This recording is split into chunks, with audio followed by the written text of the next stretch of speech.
জুলাই মাসের প্রথম ৬ দিনে দেশে প্রবাসী আয় উল্লেখযোগ্যভাবে বৃদ্ধি পেয়েছে। সোমবার প্রকাশিত বাংলাদেশ ব্যাংকের হালনাগাদ প্রতিবেদন অনুযায়ী ১ থেকে ৬ জুলাই পর্যন্ত সময়ে ১৫.৩৪% বৃদ্ধি পেয়ে দেশে মোট ৪২৭ মিলিয়ন মার্কিন ডলার রেমিটেন্স এসেছে। প্রতি ডলার ১২২ টাকা ৩২ পয়সা ধরে অর্থের পরিমাণ প্রায় ৫,২২৩ কোটি টাকা। বাংলাদেশ ব্যাংকের মুখপাত্র আরিফ হোসেন খান এই তথ্য জানান। সোমবারের সর্বশেষ তথ্য অনুসারে গত বছরের একই সময় দেশের রেমিটেন্স প্রবাহ ছিল ৩৭১ মিলিয়ন ডলার। জানা যায়, প্রবাসী বাংলাদেশিরা ২০২৪-২৫ অর্থ বছরে রেকর্ড ৩০.৩৩ বিলিয়ন ডলার রেমিটেন্স পাঠিয়েছেন, যা দেশের ইতিহাসে এক অর্থ বছরে প্রাপ্ত সর্বোচ্চ পরিমাণ। এটি পূর্ববর্তী অর্থ বছর অর্থাৎ ২০২৩-২৪ অর্থ বছরে প্রাপ্ত ২৩.৯১ বিলিয়ন ডলারের তুলনায় ২৬.৮০% বৃদ্ধি পেয়েছে।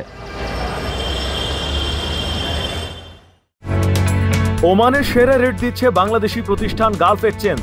প্রিয়জনকে টাকা পাঠাতে আজই আসুন আমাদের যে কোনো ব্রাঞ্চে অথবা কল করুন স্ক্রিনে দেয়া নাম্বারে।